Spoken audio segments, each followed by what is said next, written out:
Pour élargir notre compréhension du phénomène néolibéral, il faut regarder au-delà du discours anti-État auquel on l'associe généralement. En plus d'être une théorie politique et une doctrine idéologique, le néolibéralisme renvoie à une conception particulière du développement économique. Au Québec, cette recherche effrénée de croissance propre au néolibéralisme semble de plus en plus passer par l'exploitation de nos ressources naturelles.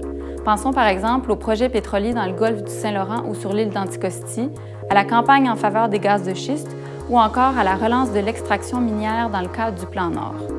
Cette obsession pour l'exploitation immédiate de ressources naturelles pourtant limitées, avec les retombées néfastes sur le plan environnemental qui l'accompagnent généralement, peut à juste titre être qualifiée de néolibérale.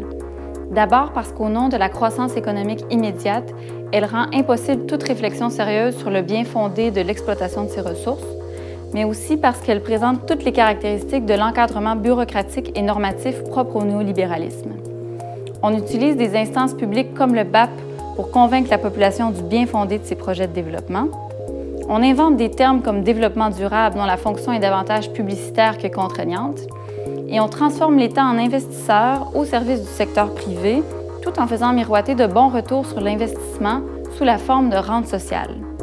On appelle ce modèle de croissance économique soutenu par l'exploitation des ressources naturelles l'extractivisme. Or, ce type de développement est pleinement dépendant de l'économie financière, car la pertinence d'exploiter une ressource est déterminée avant tout par son prix sur les marchés internationaux. En somme, le néolibéralisme ne transforme pas uniquement notre manière de nous rapporter à l'État, il parvient également à transformer notre rapport à la nature.